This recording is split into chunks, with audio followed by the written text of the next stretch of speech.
Students, good evening everyone.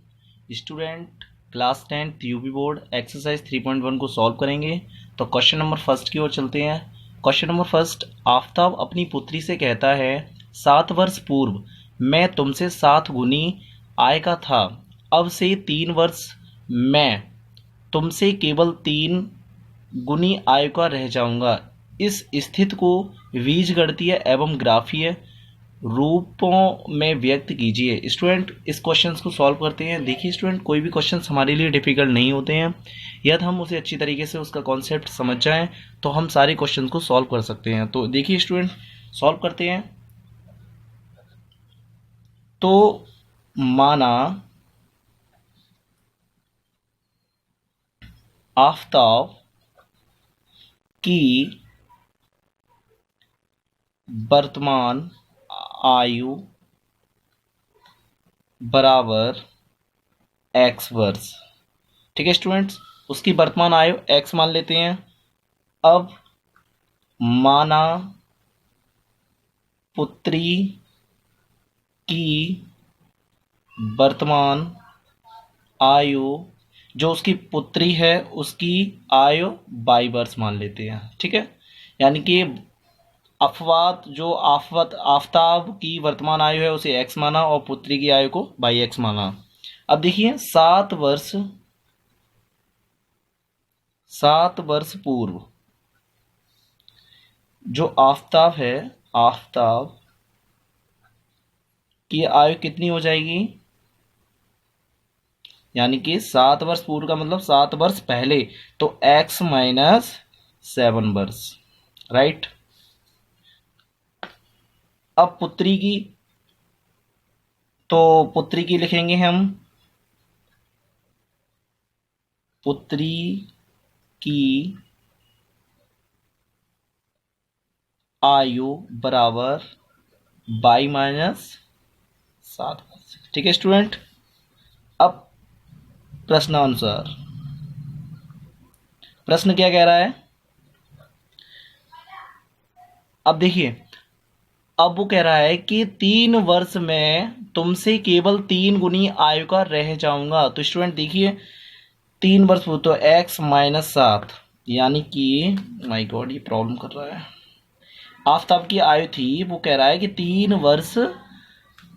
3 वर्ष में तुमसे केवल 3 गुनी आय का रह जाऊंगा। तो देखिए 3 गुनी यानी कि उसकी आयु 3 गुनी, तो 3 गुनी आयु का रह जाऊंगा। इस स्थिति को बीजगणितीय एवं ग्राफिक रूपों में व्यक्त कीजिए। तो स्टूडेंट सॉल्व करते हैं इसे।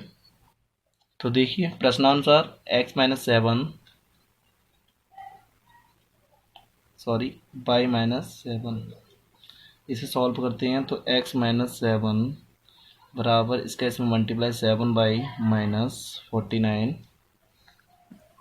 ठीक है, अब इसे सॉल्व करते हैं x माइनस 7 बाई बराबर माइनस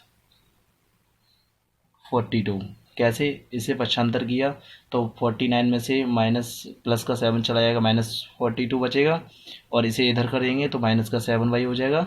तो इसे इक्वेशन फर्स्ट मानते हैं। अब देखिए वो कह रहा है कि 3 वर्ष बाद आफ्ताब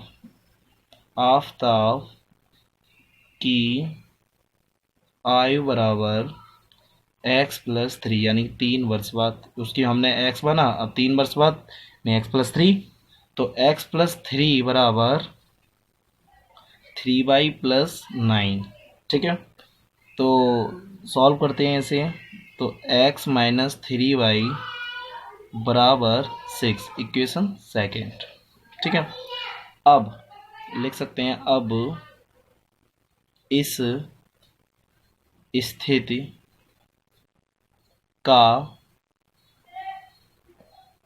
बीजगणितीय, माय गॉड बड़ा प्रॉब्लम कर रहा है ये, बीजगणितीय रूप निम्नलिखित है।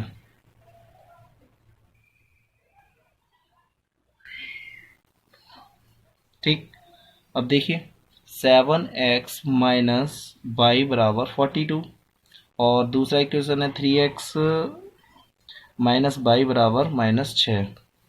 ठीक है, अब ये सॉल्व करते हैं। तो अब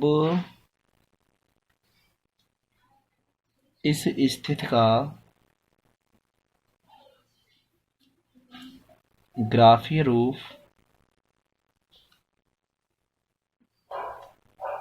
इस प्रकार, यह भी आपको हम दिखा रहे हैं उस प्रकार है, इस प्रकार है। प्रत्येक समीकरण के 3 हल है, ये 3 हल के लिए देखिए। अब स्टूडेंट, अब ग्राफ के लिए हमें बिंदु निकालने हैं, तो बिंदु कैसे निकाले जाते हैं ये हम आपको अब देखिए स्टूडेंट, ये इक्वेशन दिया है तो हमें इसके बिंदु निकालने हैं। तो 3 बिंदु निकालने हैं, तो देखिए x और y। ठीक है, 3 बिंदु निकालने हैं। अब देखिए x की यानी कि x बराबर निकालना है, तो y का यानी y का जो मान है वो हम ऐसा रखें हैं जो x की वैल्यू निकल आए। तो देखिए हम भाई जो y है, y की वैल्यू यहाँ पर रखेंगे 5। तो ये तो y की वैल्यू ये तो हम 5 रखेंगे। तो देखो 7 पंजे 35 हो जाएगा, और 42 में से 35 चला जाएगा तो कितना बचेगा -7। तो x की वैल्यू हमें कितनी मिल जाएगी -7। अब जो y का मान है, अब इसके अकॉर्डिंग सूत्र के अकॉर्डिंग रखेंगे तो 6। अगर हम यहाँ 6 रखें तो 7 42, 42 में से 42 गया तो क्या बचा 0, राइट। अब यहाँ पर जो y है, y का मान रखेंगे या 7, तो 7 7 49, 49 में से 42 गया तो कितना आया 7। ठीक है, तो इस तरीके से हमारे बिंदु निकल आए। इसी तरीके से नेक्स्ट इक्वेशन का बिंदु निकालते हैं।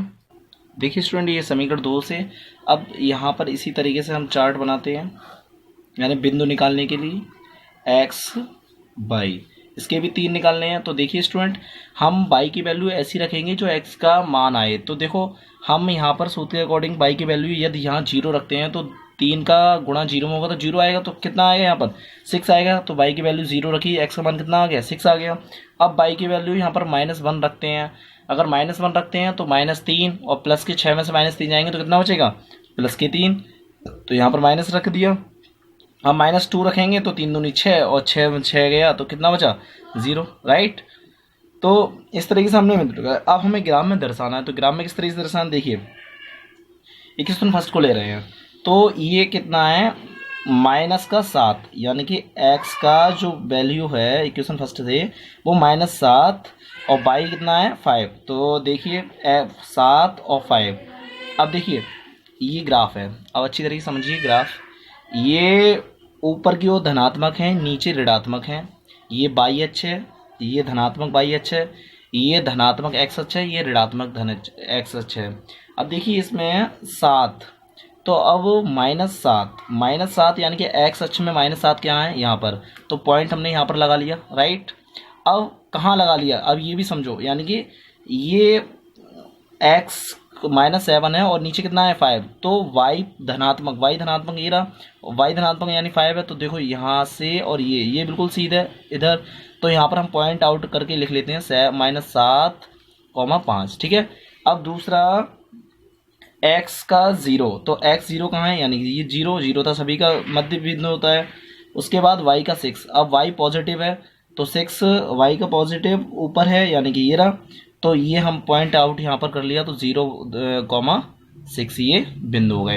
अब इसके बाद x बराबर 7, तो x पॉजिटिव किधर है, ये रहा 7, x पॉजिटिव किधर है 7, और y पॉजिटिव किधर है 7, तो यहाँ पर बिंदु लगा लिया। तो इस तरीके से ये दोनों पॉइंट लिख लिया, राइट। अब हमने इक्वेशन फर्स्ट जो बिंदु निकाले थे वो सॉल्व कर लिए।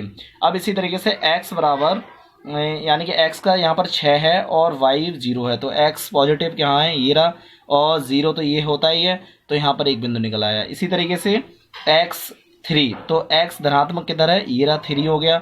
अब वो कह रहा है भाई -1, यानी y का कितना है -1, तो y का ये रहा -1, तो बिल्कुल सीध में निकला है।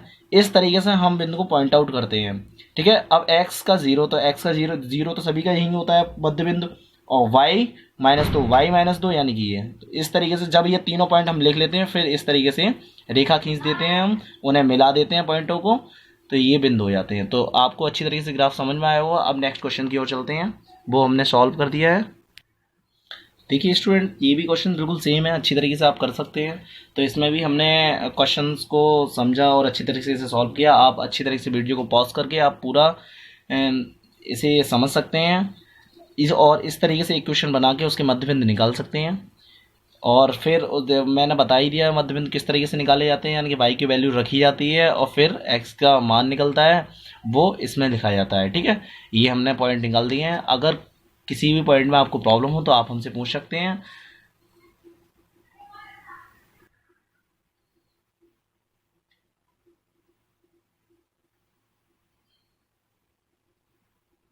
देखिए ये ग्राफ हमने दर्शा दिया है। यदि ग्राफ में आपको कोई भी समस्या हो तो आप हमसे पूछ सकते हैं, क्योंकि ज़्यादातर स्टूडेंट्स ग्राफ को भरने में ही प्रॉब्लम देते हैं कि सर हम पे ये नहीं हो रहा है, ये नहीं हो रहा है, बहुत डिफ़िकल्ट से। यदि कोई भी प्रॉब्लम आए तो आप हमसे कमेंट करके पूछ सकते हैं, जिससे कि आपके लिए ग्राफ का ही स्पेशल एक वीडियो बनाया जाए। ठीक है स्टूडेंट, नेक्स्ट क्वेश्चन की ओर। देखिए स्टूडेंट, इसे भी आप वीडियो को पॉज करके आप पूरा अच्छी तरीके से सॉल्यूशन देख सकते हैं और अच्छे से समझ सकते हैं।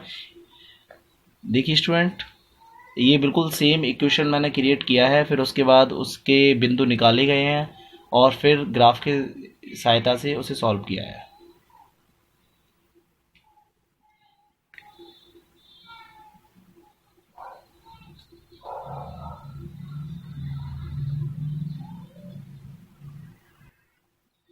ये स्टूडेंट ग्राफ, इसे भी हमने उसी तरीके से, जिस तरीके से हमने बताया था, सेम आप अच्छी तरीके से समझ गए होंगे। अगर नहीं समझ में आया है तो आप दोबारा पूछ सकते हैं हमसे। Thank you.